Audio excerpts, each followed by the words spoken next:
शासनोन्नति करा, पूज्या उपाध्यायिका श्री सिद्धांत सुपाठका मुनिवरा, रत्नत्रयाराधिका पंचैते परमेष्ठिना प्रतिदिनं कुर्वन्तु ते मङ्गलं, कुर्वन्तु मे मङ्गलम्। श्रीमन्नम्रसुरासुरेन्द्रमुकुटा प्रद्योतरत्नप्रभा, पादनखेन्दवा प्रवचना बोधिन्दवा स्थायिना, ये सर्वे जिनसिद्ध सूर्यनुगता, ते पाठका साधवा, स्तुत्या योगी जनैष पंचगुरुवा, कुर्वन्तु ते मङ्गलं, कुर्वन्तु मे मङ्गलम्। विद्यासागर विश्ववन्द्य श्रमणं, भक्त्या सदा संस्तुते, सर्वोच्चं यमिनं विनम्य परमं, सर्वार्थसिद्धिप्रदं, ज्ञानध्यानतपोभिरक्तमुनिपं, विश्वस्य विश्वाश्रयं, साकारं श्रमणं विशालहृदयं, सत्यं शिवं सुन्दरं, सत्यं शिवं सुन्दरं, सत्यं शिवं सुन्दरं, विद्यागुरु वंदनम। नमोस्तु गुरुदेव।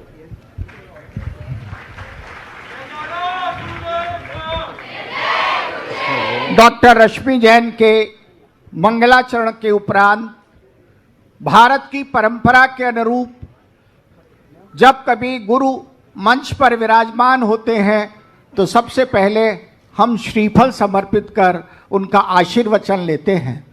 मैं विद्यालय, महाविद्यालय परिवार, विश्वविद्यालय परिवार की मुखिया कुलगुरु प्रोफेसर रेणु जैन से अनुरोध करूंगा कि वे सर्वप्रथम समस्त विश्वविद्यालय परिवार की ओर से श्रीफल समर्पित कर गुरुवर से आज की इस सभा के लिए आशीर्वाद प्राप्त करें।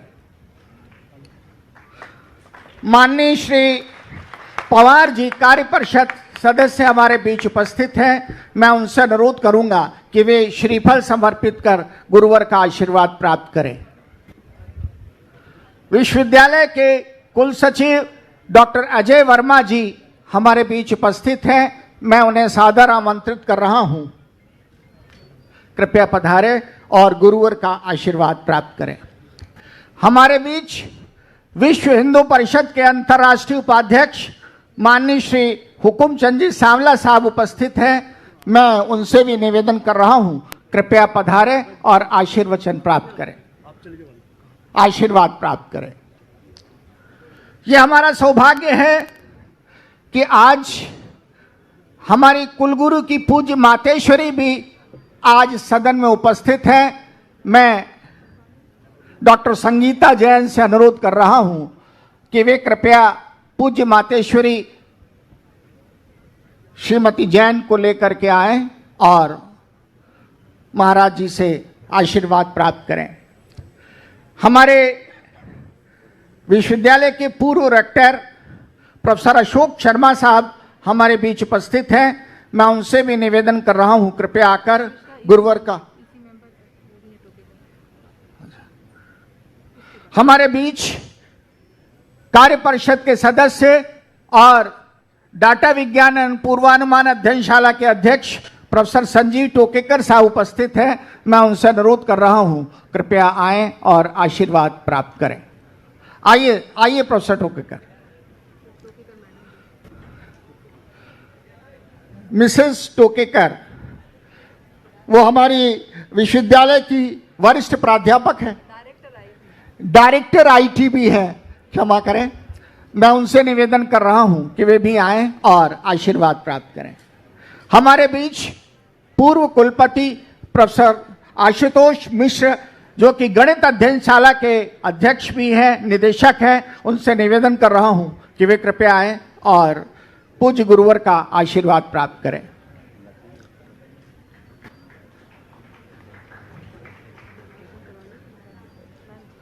धर्म प्रभावना समिति के अध्यक्ष श्री अशोक जी दोषी, महामंत्री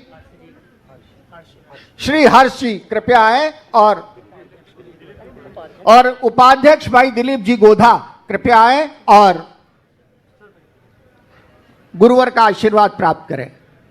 इस सदन में जो भी उपस्थित है वो गुरुवर के आशीर्वाद का आकांक्षी है और सभी को बुलाना तो शक्य नहीं है।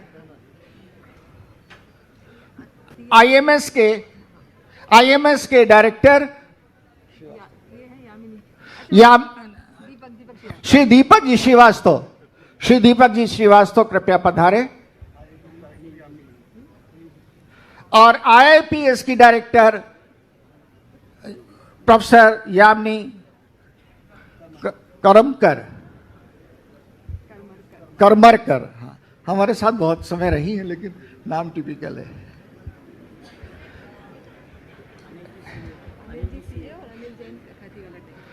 खातीवाला टैग समाज बहुत इस मामले में प्रयत्नशील रही गुरुवार को यहां लाने के लिए, तो श्री अनिल जी हमारे खातीवाला टैग समाज के अध्यक्ष हैं, वो कृपया आए, और अनिल जी सीए।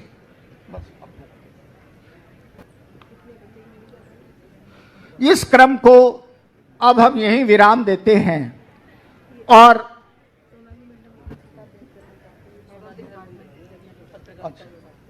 वो फिर वही बात आ जाएगी, आप दे देना।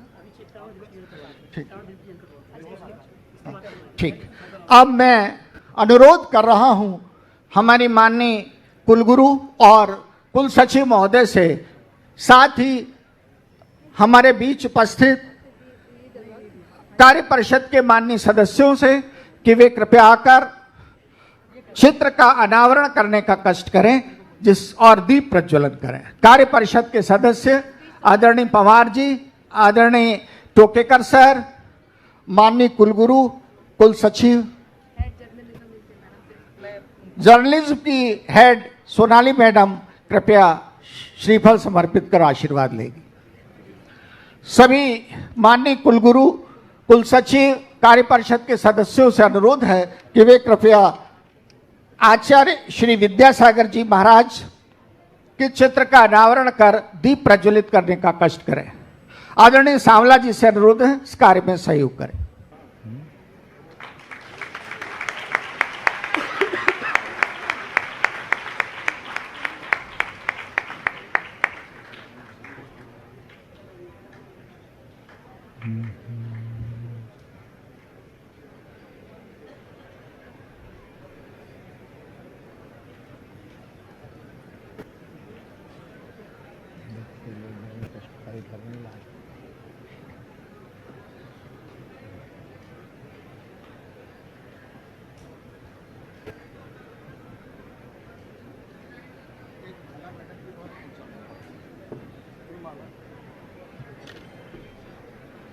संत शिरोमणि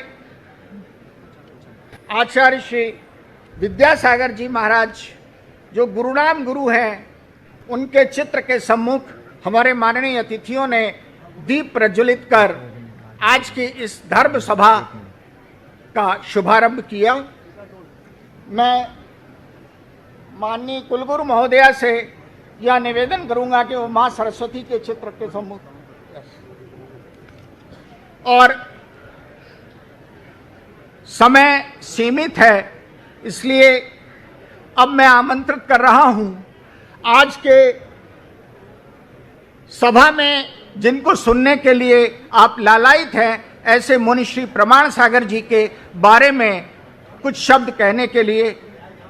अटल बिहारी वाजपेयी शासकीय कला एवं वाणिज्य महाविद्यालय में संस्कृत की विभागाध्यक्ष डॉक्टर संगीता मेहता को कि वे कृपया आएं और पूज्य गुरुवर के व्यक्तित्व और कृतित्व पर कुछ प्रकाश डालने का कष्ट करें। परम तपस्वी संत शिरोमणि आचार्य गुरुवर विद्यासागर जी के परम प्रभावक शिष्य ससंग विराजमान भावना योग के प्रणेता मुनि प्रमाण सागर जी के चरणारविंद में मैं त्रिवार नमोस्तु अर्पित करती हूँ। महाराज श्री के उदात्त और विराट जीवन चरित्र के बारे में परिचय देने की क्षमता मुझ अल्पज्ञ की वाणी में नहीं है, फिर भी महाराज श्री की अनुमति से मैं कुछ यहाँ निवेदन करना चाह रही हूँ।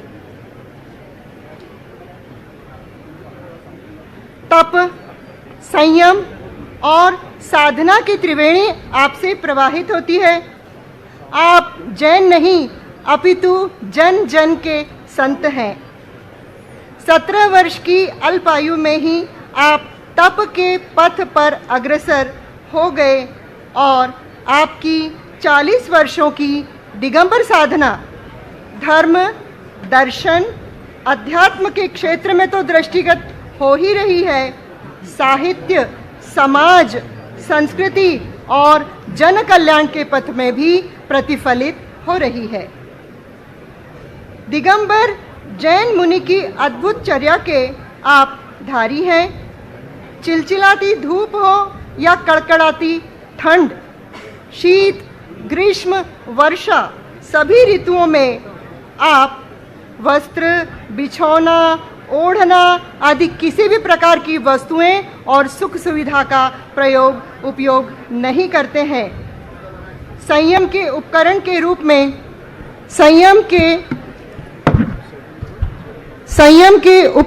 रूप में आप मयूर पिच्छी और कमंडलू रखते हैं। इसके अतिरिक्त कोई भी सामग्री परिग्रह के रूप में आप नहीं रखते हैं। विशेष नियमों के साथ, जिसे अभिग्रह भी कहते हैं, 24 घंटे में एक बार खड़े होकर के कर पात्र में आहार, शुद्ध सात्विक आहार और जल एक ही बार ग्रहण करते हैं। अपने ही हाथों से सिर आदि के केशों का लोचन करते हैं। सदैव नंगे पैर ही चलते हैं। पंच महाव्रतों के पालन के साथ कठोर और अनुशासित दिनचर्या से आप सुशोभित हैं। आप ज्ञान का अप्रतिम कोश हैं। जिनवाणी सरस्वती आपकी जिह्वा पर विराजमान है। आप चलते फिरते इंसाइक्लोपीडिया हैं। इस बात का प्रमाण है कि आपका शंका समाधान कार्यक्रम 128 देशों के लोग सुनते हैं और पारस चैनल, जिनवाणी चैनल, आदिनाथ चैनल और यूट्यूब आदि के प्रामाणिक ऐप के माध्यम से वो प्रतिदिन देखा जाता है।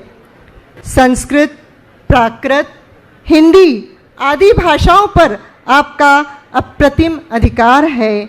आपके द्वारा रचित साहित्य विपुल मात्रा में है और उस साहित्य में जहाँ एक और जीवन की सुगंध है तो दूसरी ओर उसमें अध्यात्म का प्रवाह भी है। तन को स्वस्थ, मन को मस्त और आत्मा को पवित्र बनाने का अभिनव प्रयोग भावना योग है और इस भावना प्रयोग के प्रणेता आप हैं। यह भावना योग के प्रयोग से आज अनेक असाध्य रोगी ठीक हुए हैं और चिकित्सकों ने भी इन्हें प्रमाण माना है और आज की युवा पीढ़ी के लिए तो ये वरदान है। जैन संस्कृति की प्रतीक, विश्व की अलौकिक कृति गुणायतन आत्मिक गुणों का दिग्दर्शन करने वाला एक अद्भुत स्थान है और वह स्थान भी आपकी प्रेरणा से ही निर्मित है। आपके प्रवचनों में भव्यता है। सभी के प्रति मंगल की भावना से एक दिव्यता की अनुभूति होती है। आज देश के भावी कर्णधार युवा पीढ़ी देवी अहिल्या विश्वविद्यालय के सभी छात्र यहाँ पर एकत्रित हुए हैं। उन छात्रों को जीवन प्रबंधन और व्यक्तित्व विकास की मार्गदर्शन के लिए आपका आगमन एक पावन यज्ञ है और इस यज्ञ में प्रत्येक छात्र अपनी आहुति देने के लिए सहर्ष तत्पर है और आज यहाँ उपस्थित है। मैं आपकी दिव्यता की प्रतिमूर्ति को नमन करती हूँ। नमोस्तु महाराज। नमोस्तु।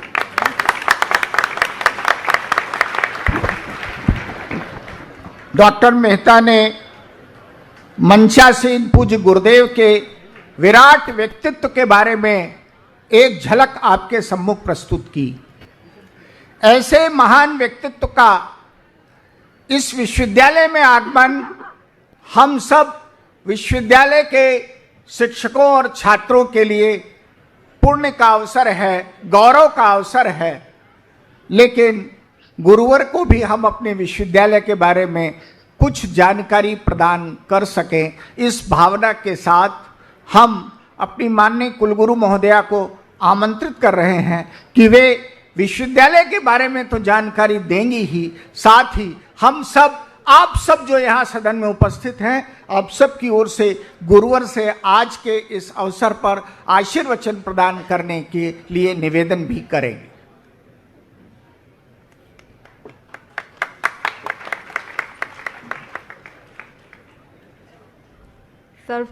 सर्वप्रथम मैं परम पूज्य गुरुवर श्री प्रमाण सागर जी महाराज और समस्त मुनि संघ के चरणों में त्रैवार नमोस्तु नमोस्तु नमोस्तु अर्पित करती हूँ।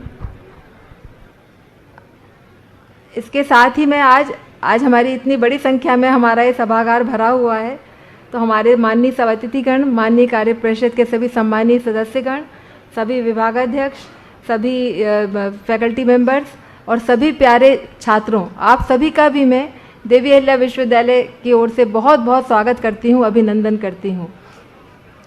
आज सर्वप्रथम मैं महाराज जी आपके प्रति कृतज्ञता ज्ञापित करती हूँ, क्योंकि कुछ दिन पहले भी हमारे यहाँ के कुछ छात्र महाराज जी के सम्मुख गए थे, तो आज जिस तरह से छात्रों में बहुत सारी हम देख रहे हैं कि बहुत निराशा से व्याप्त होती जा रही है, उनका जीवन प्रबंधन बहुत अच्छी तरह से नहीं होता, मानवीय मूल्यों का सर्वत्र ह्रास होता जा रहा है। तो उसको ध्यान में रखते हुए इस परिवार की मुखिया होने के नाते मैंने महाराज श्री से निवेदन किया था कि आप हमारे छात्रों के उद्बोधन हेतु कृपया विश्वविद्यालय में पधारें, और मैं सर्वप्रथम आपके प्रति अपनी कृतज्ञता ज्ञापित करती हूँ कि आपने हमारा ये निवेदन स्वीकार किया और हमारे बच्चों को उद्बोधन देने हेतु अपनी सहमति प्रदान की। मैं महाराज जी आपको यूनिवर्सिटी के बारे में थोड़ा सा बताना चाहती हूँ। हमारी यूनिवर्सिटी में 16 फैकल्टीज़ हैं और जिसमें लगभग 400 टीचिंग पोजीशंस हैं और वैसे 100 खाली हैं, पर उसके अगेंस्ट हमारे कॉन्ट्रैक्ट बेसिस पर भी टीचर्स हैं, तो लगभग 400 हमारे यहाँ टीचर्स हैं। हमारे यहाँ करीब 15 अपने अधिकारीगण हैं और 400 के करीब कर्मचारीगण हैं, और विश्वविद्यालय परिसर में यहाँ पर हमारे 11,000 से अधिक छात्र पढ़ते हैं। और इसके अतिरिक्त जो इस विश्वविद्यालय से 260 के लगभग कॉलेज संबद्ध हैं, जिसमें कुल मिलाकर 3 लाख करीब विद्यार्थी पढ़ते हैं।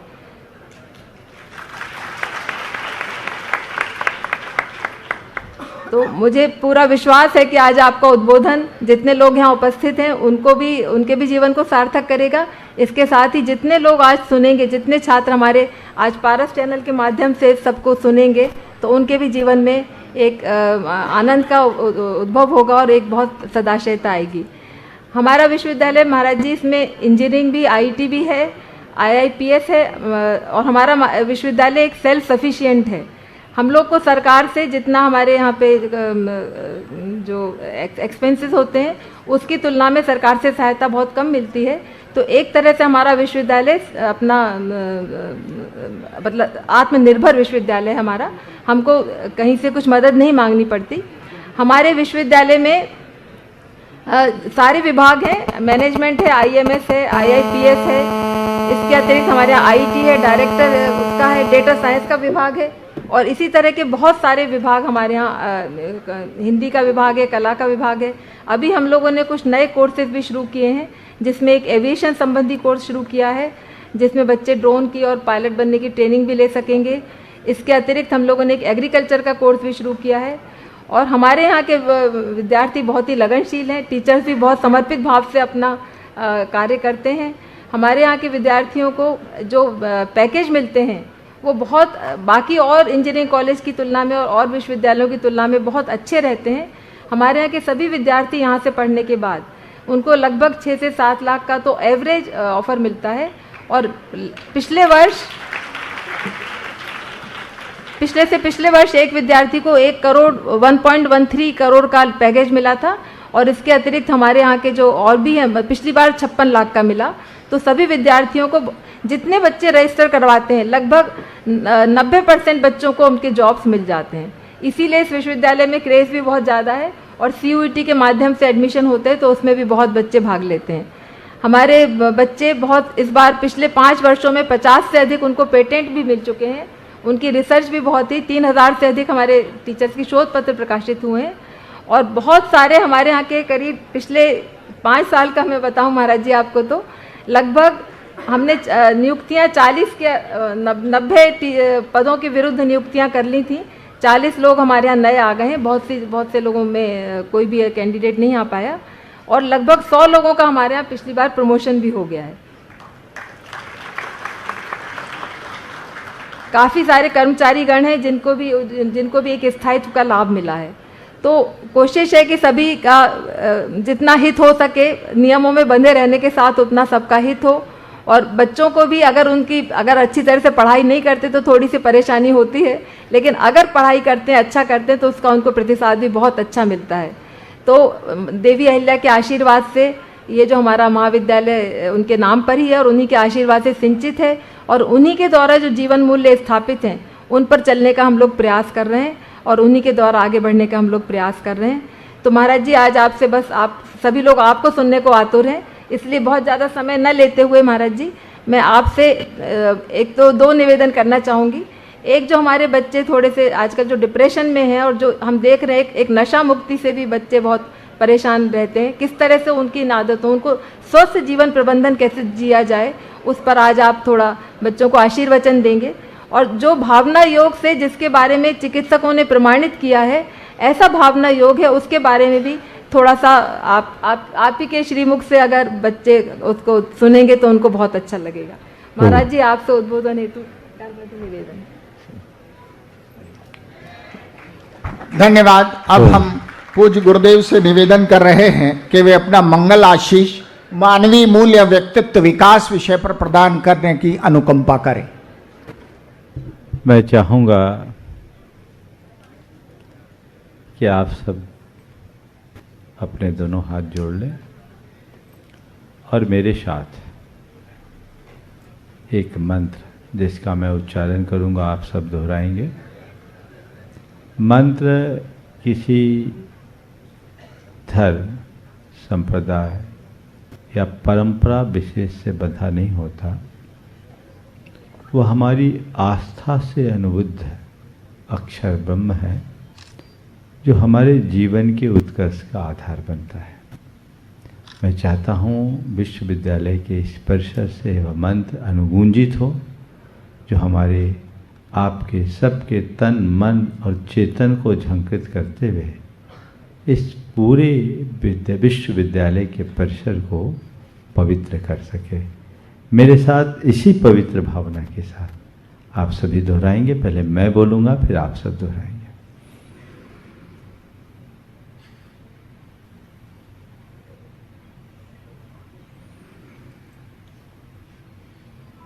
नमो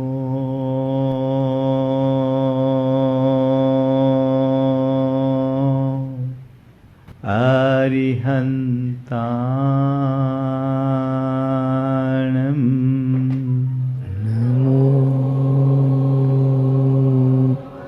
अरिहन्ताणं नमो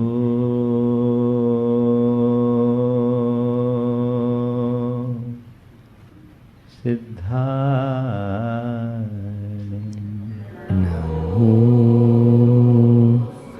सिद्धाणं नमो आयर्याणं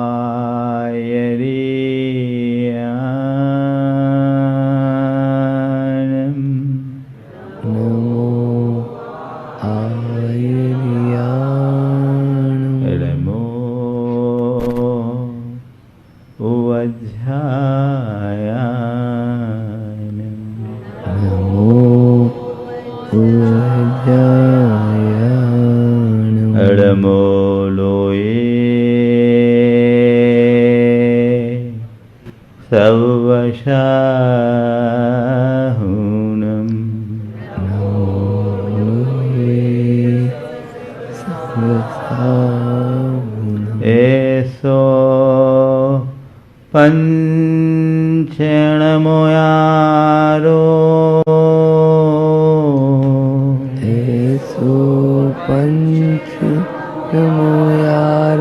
सर्वपावपणाशिनो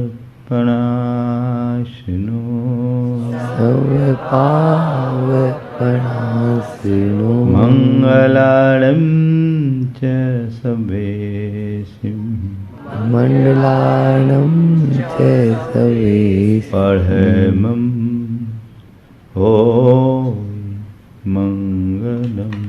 परमं होय मंगलम। जय बोलो देवादिदेव 1008 श्री भगवान महावीर स्वामी की, अहिंसा परमो धर्म की, परम पूज आचार्य गुरुवर श्री विद्यासागर जी महाराज की, परम पूज्य गुरुवर श्री प्रमाण सागर जी महाराज की।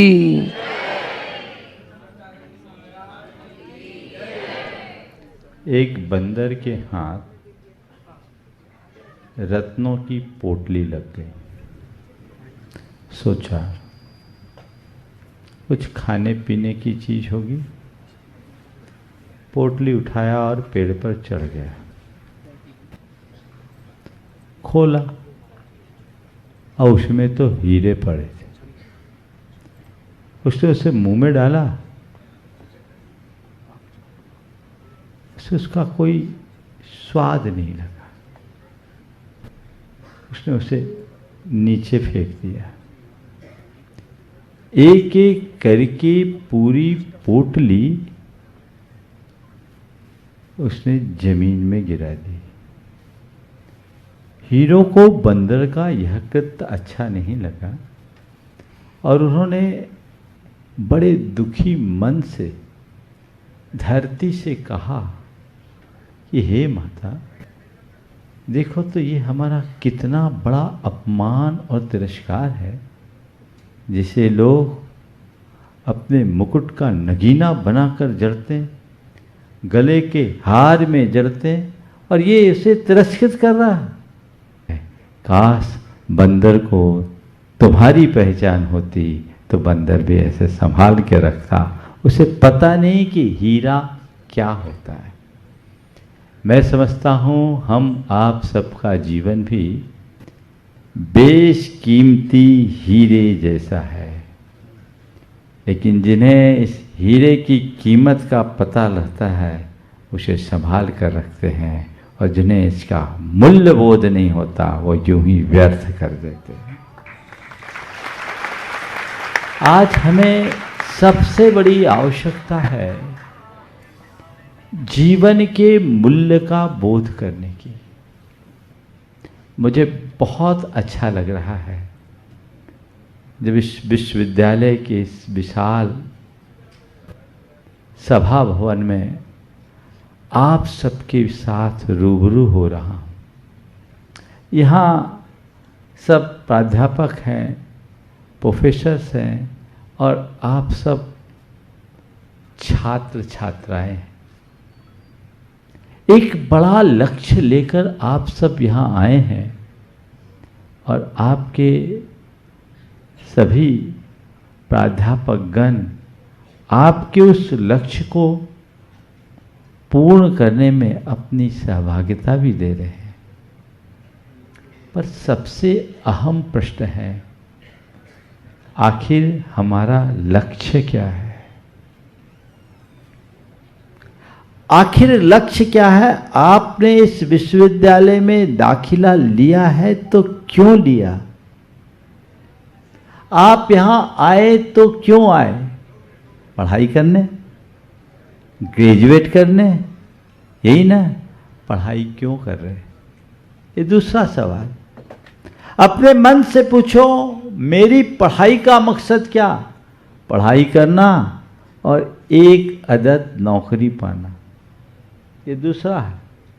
हमारा तुरंत प्लेसमेंट हो जाए, हम ग्रेजुएट हों, नौकरी पाएं, नौकरी पाने के बाद क्या करें?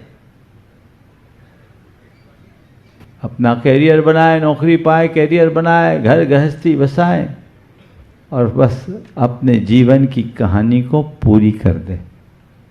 शायद ज़्यादातर लोगों के मन में कुछ ऐसी ही बातें होगी।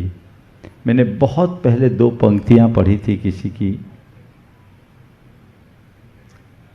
इस जहां में न जाने क्या कार नुमाए कर गए। इस जहां में न जाने क्या कार नुमाए कर गए। बीए किया, एमए किया, नौकर हुए, पेंशन मिली और मर गए।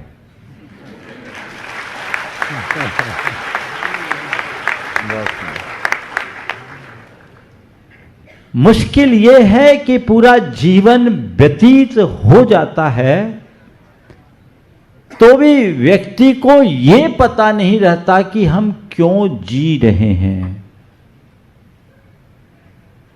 मेरे जीवन का लक्ष्य क्या, मेरे जीवन का मकसद क्या, मेरे जीवन का ध्येय क्या, मेरे जीवन का उद्देश्य क्या। कभी आपने सोचा? सब चले जा रहे हैं। एक बार मैंने पूछा, भैया क्यों जी रहे हो, क्यों जी रहे हो? तो एक ने उत्तर दिया, इसलिए कि अभी मरे नहीं। पूछा क्यों जी रहे, जवाब मिला इसलिए कि अभी मरे नहीं है। ऐसा आदमी जीते जी भी मरे के समान है। मैं आपकी पढ़ाई लिखाई का निषेध नहीं करता। पढ़ना लिखना जरूरी है, अनपढ़ मनुष्य का कोई स्थान नहीं। हमारे धर्म शास्त्र कहते हैं मनुष्य की जीती जागती दो ही आंखें हैं, अंक और अक्षर। जिस मनुष्य को अंक का ज्ञान नहीं, जिस मनुष्य को अक्षर का ज्ञान नहीं, तो अंक और अक्षर के ज्ञान से शून्य मनुष्य आंख वाला होने पर भी अंधा है। ये भारतीय परंपरा में शिक्षा की उपादेयता का सबल प्रमाण है।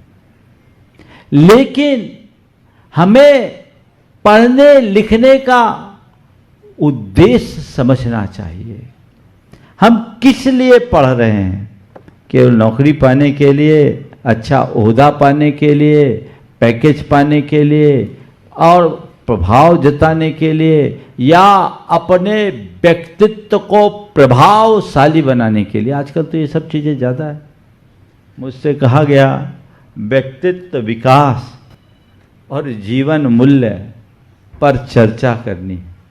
मैं कहता हूँ जीवन मूल्य को समझ लो, व्यक्तित्व का विकास अपने आप हो जाएगा। आज जब व्यक्तित्व विकास की बात होती है आप सबके बीच, अब तो व्यक्तित्व विकास शब्द की जगह एक नया शब्द चल पड़ा है, पर्सनालिटी डेवलपमेंट। और पर्सनालिटी डेवलपमेंट के नाम पर बहुत सारे कोर्सेस भी चलते हैं। मुझे पता नहीं, हो सकता आपके विश्वविद्यालय में भी ऐसा कोई कार्यक्रम होगा। ये पर्सनालिटी डेवलपमेंट के नाम पर जो कुछ भी आपको पढ़ाया सिखाया जाता, आखिरकार उसमें होता क्या है? व्यक्तित्व विकास का जब कभी भी प्रसंग आता है या व्यक्तित्व विकास की चर्चा आती है तो उसमें मूलभूत बात क्या रहती है? व्यक्ति के व्यक्तित्व को आकर्षक और लुभावना बनाना, यही ना? हम इंप्रेसिव बने। मैं कहता हूं अपने आप को इंप्रेसिव बनाना व्यक्तित्व का वास्तविक विकास नहीं है, जीवन को प्रोग्रेसिव बनाना व्यक्तित्व का वास्तविक विकास है। अब आपको देखना यह है कि हम किस दिशा में जा रहे हैं। अब बहुत अच्छा ये योग है, वर्तमान युग में शिक्षा के क्षेत्र में एक बड़ी क्रांति हुई। बड़े बड़े शिक्षा के संस्थान खुले हैं, विद्यालय, महाविद्यालय और विश्वविद्यालय। उसमें अहिल्या देवी विश्वविद्यालय का तो बताते हैं मध्य प्रदेश में बहुत ऊंचा स्थान है। मैं इन सब का पूर्ण सत्कार करता हूं, बहुत अच्छी बात है।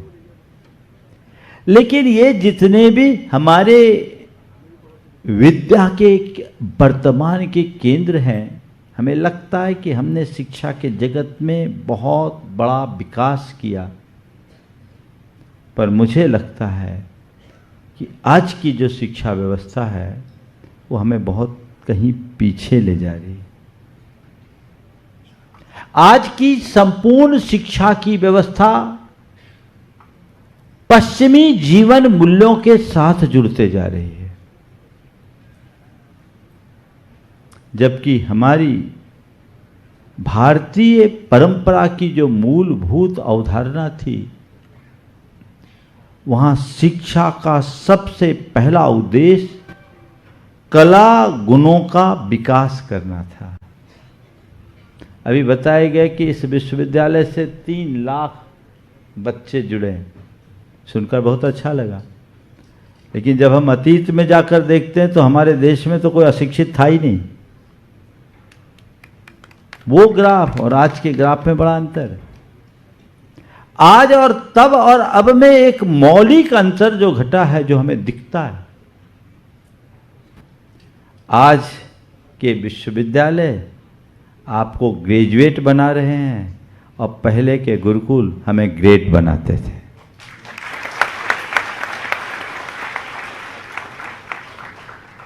हम इम्प्रेसिव बनेंगे, ग्रेजुएट होंगे। ग्रेजुएट बनकर आप इम्प्रेसिव बनोगे और प्रोग्रेसिव बनोगे तो ग्रेट बनोगे। तय आपको करना है, क्या करना है। हमारी दिशा क्या है, दृष्टि क्या है। यदि व्यक्ति अपने जीवन के मूलभूत उद्देश्य को सामने रख करके चलेगा तो लुभावनी बातों से कभी भी प्रभावित नहीं होगा। आजकल बहुत सारी बातें होती हैं, बहुत सारे मोटिवेटर्स आते हैं और ख़ासकर यूथ्स के लिए वे इस तरह का मोटिवेशनल स्पीच देते हैं, उन्हें मोटिवेट करते हैं। व्यक्ति को बाहर से अच्छा बनाना नहीं, हम केवल बाहर से अच्छे ना हो, भीतर से अच्छे हों। मैं आपसे एक सवाल करता हूं, किसी व्यक्ति की फोटो खूबसूरत हो और एक्सरे खराब हो तो क्या होगा? बोलो। फोटो तो एक क्लास और एक्सरे बिगड़ी हो तो क्या होगा? बोलो भाई, मैं आप लोग से जानना चाहता हूं क्या होगा, थोड़ा आप लोग बोलिएगा। क्या होगा? थोड़ा थोड़ा जोर से बोलिए, मैं चाहता हूं। परेशान होंगे कि नहीं होंगे, है ना? बस मैं यही चाहता हूं, हमारा ध्येय अपने एक्सरे को ठीक करने का होना चाहिए। फोटो बिगड़ जाए कोई चिंता नहीं। हालांकि वो व्यक्ति और अच्छा है जिसकी फोटो भी खूबसूरत हो, एक्सरे भी अच्छी हो, लेकिन फोटो अच्छी खिंचाने के चक्कर में भीतर का एक्सरे बिगड़ जाए तो इससे बड़ी खतरे की बात और कोई नहीं। आज यही सब कुछ हो रहा है, आज यही सब कुछ हो रहा है। ऊपरी चमक दमक की चकाचौंध में व्यक्ति अंदर से खोखला होता जा रहा है। जहां है जिस स्थिति में वहीं अपने आप को रोकिए। अभी यौवन अवस्था है, अभी आप सबके ऊपर कोई बड़ी जिम्मेदारियां आई नहीं हैं, लेकिन ये मान करके चलना, देश का हर युवा देश का भविष्य है और देश के भावी भविष्य के निर्माण की जिम्मेदारी आप युवाओं के कंधों पर ही है। ये कब संभलेगा? जब आप खुद को संभालोगे। इन व्यसनों और बुराइयों से अपने आप को मुक्त करने के लिए संकल्पित होना चाहिए। अपने मन मस्तिष्क में इस बात को अंकित करने की जरूरत है कि मुझे इन सब चीजों से दूर रहना है। यहां पर कोई दूसरा रोकने वाला नहीं है, मुझे खुद रोकना है। अगर तुम्हारे दूसरे दोस्त ऐसा करते तो मैं भी करूं, ये कोई जरूरी नहीं। ऐसा भी तो हो सकता है मुझसे प्रेरित होकर के वो बचे। हो उल्टा रहा है, मैं समझता हूं संक्रमण ऐसे ही फैलता है। बुराइयों का वायरस बहुत तेजी से फैलता है। अच्छाई की सुगंध को फैलाने के लिए प्रयत्न करना पड़ता है। लेकिन ये मान के चलना, वायरस खतरनाक होता है, जो भी उसके संसर्ग में आता है उसका जीवन तहस नहस होता है। व्यसनों और बुराइयों से अपने आप को बचाइए। इस बेशकीमती दुर्लभ मनुष्य जीवन का मूल्य पहचानिए और थोड़ा सोचिए। आज आप जितने भी छात्र छात्राएं यहाँ अध्ययनरत हैं, प्रायः सब मध्यम या उच्च मध्यम परिवारों से संबद्ध होंगे। आपके माता पिता और परिवारजनों ने आपको यहाँ तक पहुँचाने में कितना श्रम किया, अपनी गाढ़ी कमाई लगाकर आपको यहाँ तक पहुँचाया। किस भाव से? कि आपका जीवन बन जाए, आप कुछ बन जाएं, है ना? तब बन के जाओगे या बाकी की बात मैं नहीं कहना चाहूँगा। मैं तो पॉजिटिवली लेता हूँ कि दुनिया की बात जाने दो, पर देवी अहिल्या देवी विश्वविद्यालय में आने वाले सभी छात्र छात्राएं यहाँ से जब भी जाएंगे कुछ बन के जाएंगे। अच्छा लग रहा है ना आप लोगों को? और थोड़ा जोर से बजा दीजिए। अब मैं कहता हूं आज ये संकल्प ले लीजिए और संकल्प मत लीजिए, ठान लीजिए कि हमें यहां से बन के जाना है, क्योंकि हम बनने आए हैं। इतनी तो बात है। एक बार हम अपना माइंड सेट जैसा बना लेते, सारा काम वैसा हो जाता है। हमें अपने जीवन को कभी पाप और अधर्म के रास्ते पे नहीं लगाना, बुराइयों की ओर हमें कभी नहीं जाना, व्यसनों से अपने आप को अप्रभावित रखना है, ये लक्ष्य होना चाहिए। और इसके लिए सेल्फ कंट्रोल चाहिए। कोई दूसरा तुम्हें नहीं बचा सकता। कौन बचाएगा यहाँ? न तुम्हारे प्रोफेसर्स बोल सकते हैं, पेरेंट्स की तो पहुंच ही नहीं है तुम लोगों के पास तक। और अच्छा कल्याण मित्र है जो अगर तुम्हें रोकता टोकता होगा तो उससे किनारा काट लेते होगे। ऐसा ही होता है ना। जो अच्छे दोस्त होते हैं उनको तो लोग पंडित कह करके दूर कर देते हैं, उनका भी मजाक उड़ाने लगते हैं। तो ये जो सोच है, इस सोच को बदलिए। एक बात सदैव ध्यान रखना, एक टेंडेंसी और आई है, अरे एक बार एंजॉय करके देखने में क्या है, हम तो ऑकेजनली लेते हैं, डेली थोड़ी लेते हैं, थोड़ा बहुत कर लो तो क्या होता है, थोड़ा ट्राई करना चाहिए, एंजॉय करिए। डायलॉग है आप लोगों के। पर ध्यान रखना, हमारे शास्त्रों में और नीति ग्रंथों में इन बातों पर बहुत गहराई से विचार किया गया। और एक बार राजा भोज को समझाने के लिए कालिदास ने एक नायाब तरीका अपनाया। काल्पनिक है लेकिन कालिदास और राजा भोज को दो पात्र मान लेना। राजा भोज के दरबार में एक विचित्र सा भिखारी पहुंचा।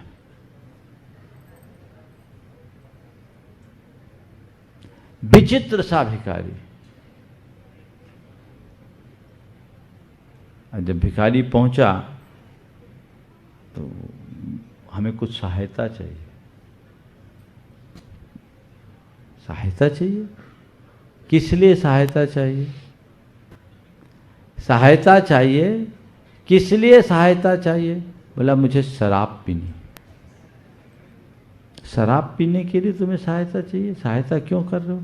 बोले मुझे पैसे चाहिए क्योंकि मैं मांस भी खाता हूँ। मांस खाते तो क्या हुआ?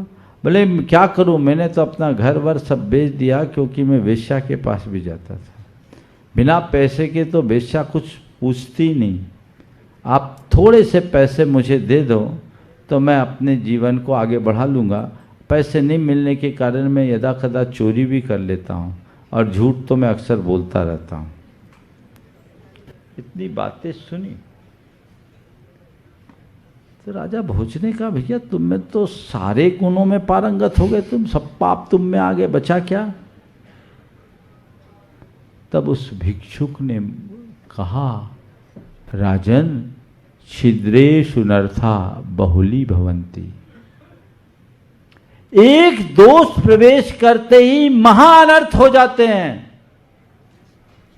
जैसे भिखारी के इस वाक्य को सुना, राजा भोज को समझ में आ गया कि ये और कोई नहीं, ये कालिदास हैं जो मुझे प्रबोध देने के लिए नाटक रचे हैं। और उनने अपना रूप प्रकट करते हुए कहा, महाराज, आप कहते थे थोड़ा बहुत तो चलता है, मैं आपसे इतना ही कहूँगा, गलत बिल्कुल भी नहीं चलेगा और सही कभी भी नहीं रुकेगा। ये ध्यान में रखना चाहिए।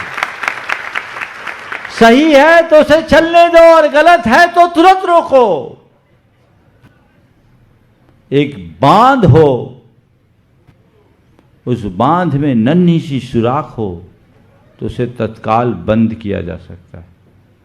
बांध में नन्ही सी सुराख हो तो उसे तत्काल बंद किया जा सकता है, लेकिन यदि उसकी उपेक्षा कर दी जाए तो वही सुराख दरार बनकर महान विभीषिका का रूप धारण कर सकती है। सुराख को सुराख होते ही पहले होने ही मत दीजिए, और यदि कहीं से कोई सुराख आई है तो उसे तत्क्षण सील पैक कर दीजिए ताकि वो दरार न बन सके और जीवन को संभाल सके। आज से लक्ष्य बनाइए, मुझे कंट्रोल रखना है, अपने इमोशंस पर भी कंट्रोल रखना है, बैड हैबिट्स पर भी अंकुश रखना है, ये अपने आप पर निर्भर करता है। और तीसरी बात है सेल्फ डिसिप्लिन, जिसकी आज बहुत कमी हो रही। आत्म अनुशासन अत्यंत आवश्यक है। अगर मेरे जीवन में खुद का ही अनुशासन नहीं तो मैं क्या कर पाऊंगा। आज समय के प्रबंधन की बात आती है, लोग कहते हैं क्या करूं, टाइम ही नहीं मिलता, कैसे हम टाइम मैनेजमेंट करें। सेल्फ डिसिप्लिन ले आओ, सब चीज़ें अपने आप आ जाएगी, सिस्टम के अंतर्गत आ जाएगी। लेकिन जिसके अंदर कोई डिसिप्लिन नहीं होता, जिसके जीवन में कोई अनुशासन नहीं होता, उसका जीवन छिन्न भिन्न हो जाता है, 10 जगह बटा हुआ रहता है और उसका जीवन खंडित हो जाता है। सेल्फ डिसिप्लिन होना चाहिए, अपना काम अपने तरीके से करना चाहिए और उचित अनुचित का बोध रख करके चलना चाहिए। आज के समय में यदि सबसे बड़ी कमी कुछ हुई है तो वो औचित्य के बोध की हुई है। लोगों को उचित अनुचित का बोध नहीं रहा, बस जो ढर्रा चल गया उसी में सब दौड़ जाते हैं, इसलिए मामला बिगड़ जाता है। ये सूत्र आप अपने साथ रखिए कि हमें सेल्फ डिसिप्लिन पर फोकस करना है।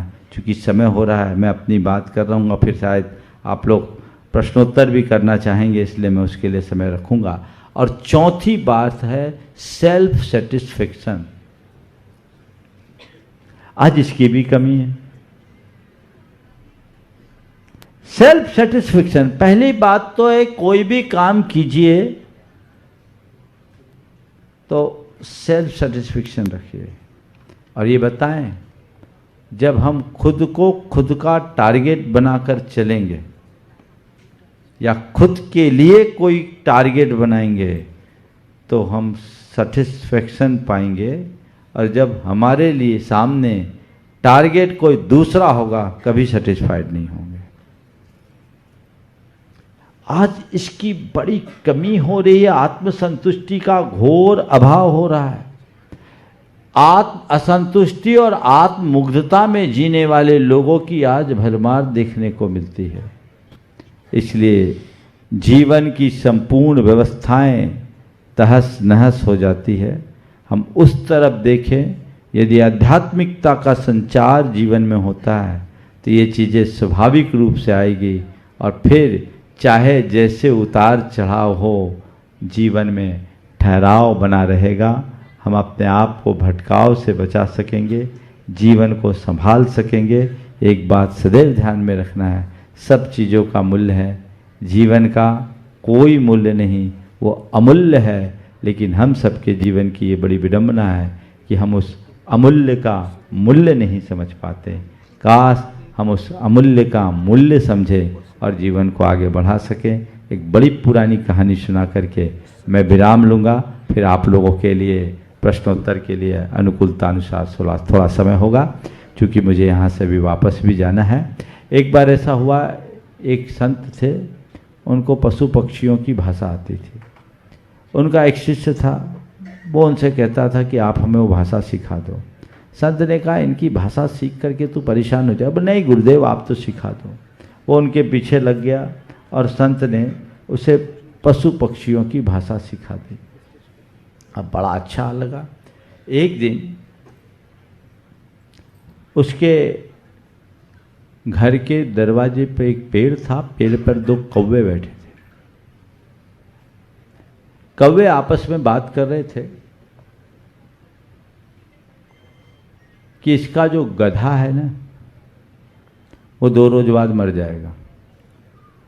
उसने सुना गधा 2 रोज बाद मर जाएगा।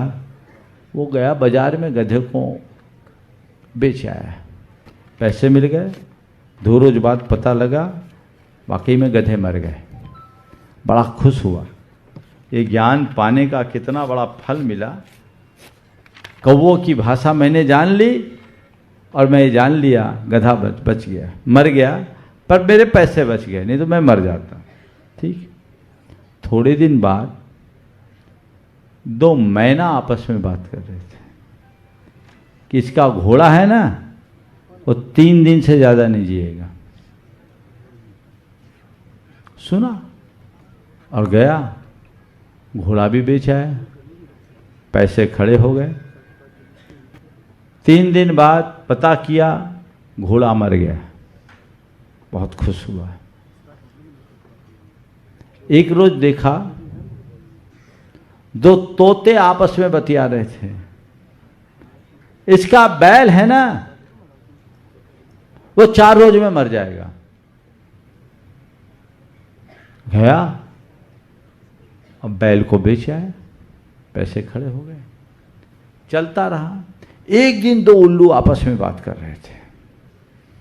2 उल्लू आपस में बात कर रहे थे और उल्लू कह रहे थे ये आदमी 2 दिन से ज्यादा नहीं बचेगा। घबरा गया, ये आदमी अब 2 दिन से ज्यादा नहीं बचेगा। वो एकदम घबरा गया, गुरु चरणों में पहुंच गया, गुरुदेव बचाओ। बोले क्या हो गया? बोले उल्लू आपस में बात कर रहे थे कि आदमी 2 दिन से ज्यादा नहीं बचेगा। पशु पक्षी तो आपस में बात करते रहते, बातों से क्या फर्क पड़ता? नहीं गुरुदेव।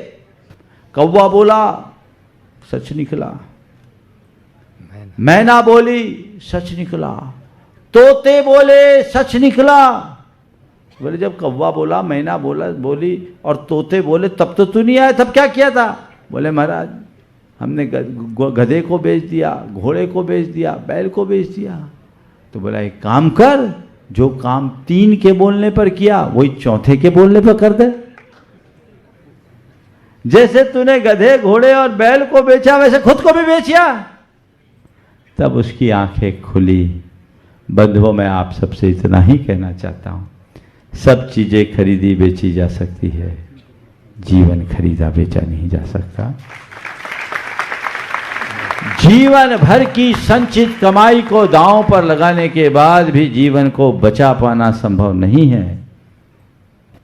इसलिए इस जीवन के मूल्य को समझने की चेष्टा कीजिए, जीवन को संवारिए, जीवन को संभालिए, आध्यात्मिकता के साथ जीवन को जोड़कर आगे बढ़ाइए ताकि अपना जीवन सुंदर बन सके और हम अपने जीवन में कुछ बेहतरी पा सकें। आपके इस विश्वविद्यालय की कुलपति महोदया श्रीमती डॉक्टर रेणु जी बहुत दिनों से इस बात के लिए आग्रह कर रही थी कि महाराज श्री मैं चाहती हूँ कि विश्वविद्यालय प्रांगण में आपका पदार्पण हो और हमारे छात्रों को आपका संबोधन मिले। मैंने कहा कोई बात नहीं, बच्चों से बात करने में, खासकर विद्यार्थियों से बात करने में तो हमें बहुत अच्छा लगता है और उनके अनुरोध पर हम यहाँ आए और आज आप सबसे बातचीत करके बहुत अच्छा लग रहा है। आप लोगों से मैं यही कहूँगा, अपने जीवन के मूलभूत लक्ष्य को समझते हुए जीवन को आगे बढ़ाएं और मैं भगवान से प्रार्थना करता हूँ कि आपका ये विश्वविद्यालय अभी प्रदेश में अग्रणी स्थान पर है, आने वाले दिनों में देश में भी ऊंचा स्थान बनाए और आगे बढ़े। पर वह केवल पढ़ाई के नाम पर नहीं, सर्व मानकों में और पूरी तरह से एक उच्च आदर्श को स्थापित करे। इस पवित्र भाव के साथ मैं सभी को आशीर्वाद देते हुए, यहाँ भावना योग के विषय में अभी बात की गई थी। भावना योग एक अभिनव प्रयोग है, आप लोग YouTube के माध्यम से उसे देख सकते हैं और बहुत जल्दी 1 से 2 हफ्ते के मध्य हम स्टूडेंट्स के लिए भी एक भावना योग करना चार्ज शुरू करने वाले हैं, जो आपके तन को स्वस्थ, मन को मस्त और आपकी चेतना को प्रशस्त करेगा। वो एक ऐसा अभिनव प्रयोग है जिससे आपकी परफॉर्मेंस अच्छी होगी, आपकी वर्क एफिशिएंसी बढ़ेगी, आप अपने जीवन का प्रबंधन बेहतर ढंग से कर सकेंगे और यूँ कहूँ कि अपने जीवन को अच्छे से जी सकेंगे। आप ज़रूर उससे लाभ लें। YouTube के माध्यम से भावना योग के बहुत सारे सेशंस हैं, आप उनको ज्वाइन करके उसका उपयोग कर सकते हैं। कुछ दिनों में उसका सामूहिक रूप से भी प्रयोग होने वाला है, जिसकी सूचना विभिन्न माध्यमों से आपको मिलेगी। लेकिन मेरा ये कहना है कि आप लोगों के ऊपर बहुत स्ट्रेस है, पढ़ाई का बड़ा प्रेशर है, इन सब चीज़ों से मुक्त होने के लिए ये एक ऐसा प्रयोग है। आप डेली सुबह उठने के बाद 5 मिनट का एक भावना योग है जो YouTube पर अवेलेबल है, और रात्रि में सोने से पूर्व 5 मिनट का भावना योग कीजिए। बस 10 मिनट अपने आप को दीजिए, देखिए वो आपके जीवन की बेहतरी का कितना उच्च आधार बनता है। सभी का जीवन मंगलमय हो, इस भाव के साथ मैं यहीं पर विराम दे रहा हूँ। बोलिए अहिंसा परमो धर्म।